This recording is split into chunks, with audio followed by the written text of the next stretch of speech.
नमस्कार. मी प्रल्हाद कचरे. आपण पाहत आहात विधी साक्षरता. आज आपण आणखी एका महत्त्वाच्या विषयावरती चर्चा करणार आहोत आणि तो आहे जेव्हा नॅशनल हायवेज किंवा कुठल्याही महामार्गासाठी भूसंपादन होतं तेव्हा भूसंपादनाचा कायदा जो 2013चा आहे तो व्हॅल्युएशनसाठी वापरतात आणि नॅशनल हायवे किंवा स्टेट हायवेचा जो कायदा आहे तो प्रक्रियेसाठी म्हणजे कार्यपद्धतीसाठी वापरतात.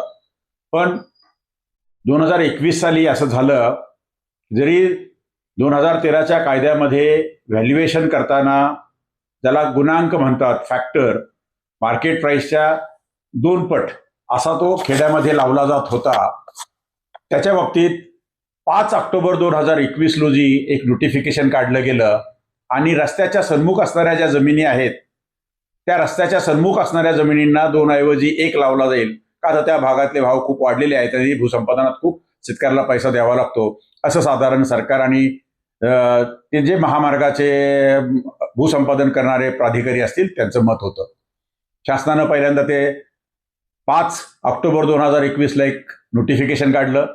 6 ऑक्टोबर 2021ला एक परिपत्रक काढलं आणि त्या परिपत्रकामध्ये सांगितलं की महाराष्ट्रामध्ये नॅशनल हायवेचे किंवा रस्त्याच्या महामार्गाच्या सन्मुख असणाऱ्या ज्या जमिनी असतील त्याचं व्हॅल्युएशन करताना जरी ग्रामीण भाग असला तरी त्या ठिकाणी 2 नव्हे 1चा त्या ठिकाणी गुणांक म्हणजे फॅक्टर लावला जाईल. आणि त्यामुळं काय झालं की शेतकऱ्यांना मिळणारं जे भूसंपादनाचं मूल्य आहे ते 2 वरून 1 वरती आलं. अगदी 50% फरक पडला असं झालं. त्यानंतर त्यांनी आणखी 14 जानेवारी 2022ला आणखी एक शासन निर्णय काढला. शासन निर्णयामध्ये वरील गोष्टी उद्धृत केल्या, म्हणजे गुणांक 1च असेल, पण रस्त्याच्या सन्मुख असणाऱ्या ज्या जमिनी आहेत त्याच्या बाबतीत नोंदणी महानिरीक्षकांनी रेडी रेकनर करताना ज्या मार्गदर्शक सूचना काढलेल्या आहेत त्या सूचना बरहुकूम काय केलं जाईल, त्या सूचनांप्रमाणे रस्त्याच्या सन्मुख असणारा जो सुरुवातीचा भाग आहे 500 स्क्वेअर मीटरचा त्याला 100% मूल्य दिलं जाईल. त्यापासनं आज जो असेल त्याला 80%, त्याच्यानंतर 60%, त्याच्यानंतर 40%. आणि त्या ठिकाणी देखील मूल्यांकन कमी झालं आणि शेतकऱ्याला मिळणारा मोबदला कमी झाला, म्हणजे 2 झालं. एक गुणांक 2 वरून 1 वरती आला, 50%चा फरक पडला. पुन्हा इथे 80%, 60%, 100% अशा पद्धतीनं जसजसं रस्त्याच्या आतल्या बाजूला जाईल तसतशी किंमत कमी होत गेली आणि मग शेतकऱ्याला मूल्य कमी मिळायला लागलं. असेच एक जमीनधारक, त्यांना अवॉर्ड आवडला नाही. त्या नोटिफिकेशन होत असताना त्यांनी त्यांचं म्हणणं मांडलं. त्यांनी सांगितलं की आमची ही हरकत आहे, ती हरकत त्या कॉम्पिटंट अथॉरिटीने किंवा भूसंपादन अधिकाऱ्यांनी नाकारली. शेवटी हे प्रकरण हायकोर्टापर्यंत गेलं आणि हायकोर्टाचा अगदी अलीकडं म्हणजे याच महिन्यात 2 फेब्रुवारी 2026ला निर्णय लागला.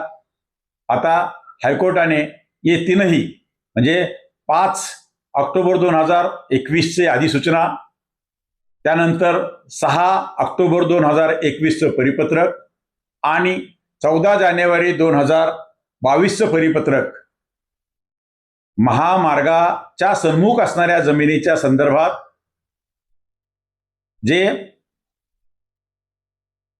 गुणांक कमी करणारं होतं ते रद्द केलं आणि गुणांक कमी करण्याचे अधिकार राज्य शासनाला नाहीत, ते नवीन भूसंपादन कायद्याच्या कलम 30च्या 2 प्रमाणे केंद्र सरकारचे आहेत. त्यामुळे हे चुकीचं आहे, म्हणून तो अवॉर्डही रद्द केला. तो अवॉर्ड पुन्हा नव्याने करा आणि हे सर्व हे केलं. त्यामुळे आता काय होईल, 1चा गुणांक 2 वर जाईल म्हणजे डबल भूसंपादनाचा मोबदला मिळेल. ज्या ज्या ठिकाणी बेल्टिंगचा नियम लावला असेल, म्हणजे रस्त्याच्या सन्मुख आहे म्हणून 80%, 100%, 60%, 40%, त्या ठिकाणी त्यांना देखील फायदा होऊ शकेल. हा अत्यंत चांगला असा नवीन मुंबई उच्च न्यायालयाचा निर्णय आहे आणि तो आपल्याला माहीत व्हावा म्हणून मी या ठिकाणी आपल्याला हे सर्व सांगितलं. हा न्यायालयाचा निर्णय आणि हे 3 नोटिफिकेशन, परिपत्रक आणि शासन निर्णय ज्यांना हवं असेल, विशेषतः जे सबस्क्रायबर आहेत पण जे मेंबर आहेत आपल्या चॅनलचे, अशा मेंबरसाठी त्याची लिंक आपल्याकडे खुली असेल, त्यांना त्या लिंकवरून हे सर्व करून घेता येईल. नसेल तरी देखील आपल्याला गुगल केलं तरी देखील हे सर्व संदर्भ आपल्याला मिळू शकतील. आपण नक्की वाचावेत. ज्यांना ज्यांना असं वाटतं की आपल्यावरती अन्याय झाला किंवा आपल्यावरती अन्याय होतोय, अशांना याचा संदर्भ देऊन त्या अधिकाऱ्यांना ह्या गोष्टी निदर्शनास आणून देता येतील आणि आपल्याला जे काही वाटतं की जे बाजारभावाप्रमाणे रास्त, फेअर, रिझनेबल असं मूल्यांकन आहे ते आपल्याला मिळविण्यासाठी त्याचा उपयोग होऊ शकेल. मी या ठिकाणी थांबतो. आपल्याला जर का हे मुद्दे आवडले असतील किंवा याच्या संदर्भातला जो काही मुद्दा असेल भूसंपादनाच्या गुणांकाच्या संदर्भातला, याच्यासाठी जर काही आपल्या सूचना असतील तर नक्की आपण कॉमेंट करून आम्हाला कळवा आणि आपल्याला व्हिडिओ कसा वाटला ते देखील आपल्याला कळवा. मी सांगतो धन्यवाद.